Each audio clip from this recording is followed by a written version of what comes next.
Les choristes, les musiciens, nous partons au nombre de 16 personnes.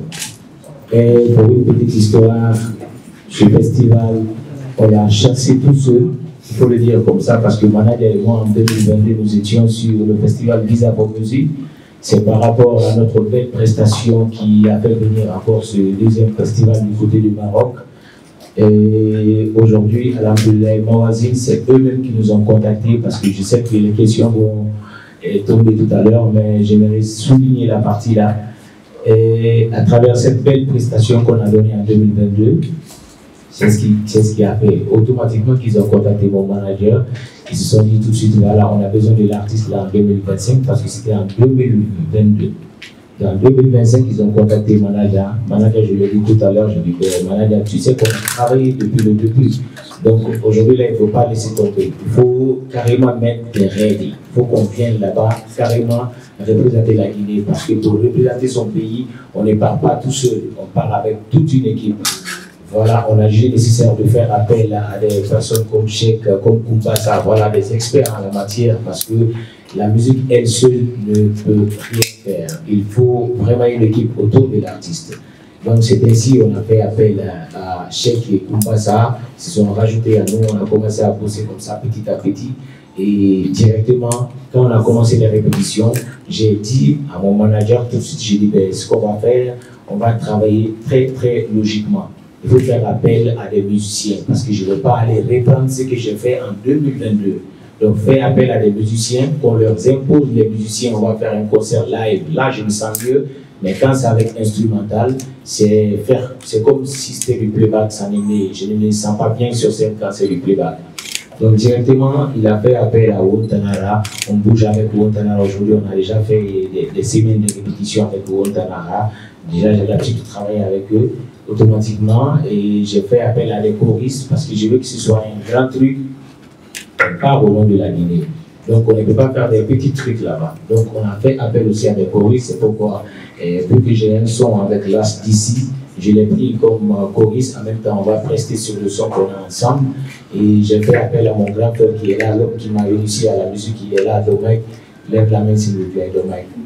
C'est ce monsieur qui m'a réussi à la musique, il est là, il aime se cacher. Je l'ai dit de venir par là, il dit non, qu'il est bien là-bas.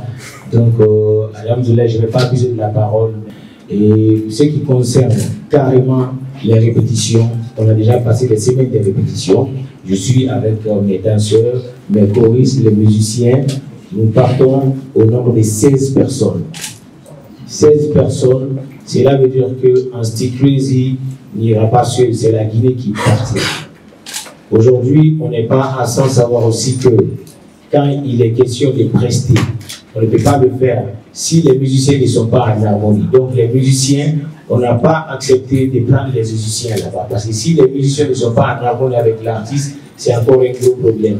C'est pourquoi, parce que beaucoup, je ne vais pas dire le nom de quelqu'un, mais beaucoup d'artistes se déplacent aujourd'hui sans leurs musiciens.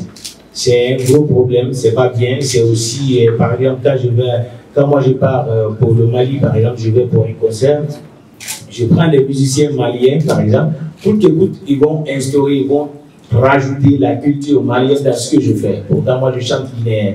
Ils vont rajouter, coûte que coûte, si tu pars en Côte d'Ivoire, ils vont rajouter coûte que coûte les mélodies du coupé décalé. C'est pourquoi on a juste nécessaire de prendre carrément Ouontanara, qui sont là, qui sont des Guinéens, qui travaillent, qui ont l'habitude de travailler avec nous. C'est bien de faire venir tous ces musiciens, d'ailleurs, c'est bien.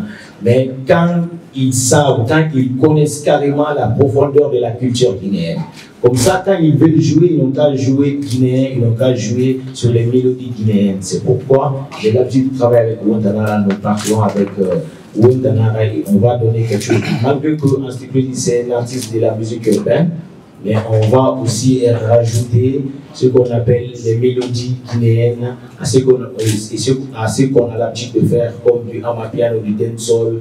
Pour une petite histoire, je suis venu pour la première fois en Farignari, c'était voilà, un style de musique qui n'était pas beaucoup plus considéré, qui était dans des animations, dans les sabbats et autres, mais rendre ça carrément musical, c'était pas carrément ça. Et j'ai envoyé ça, Bamba, mélanger ce Farignari-là avec dancehall. J'aime le faire, c'est ce que je fais à tout moment.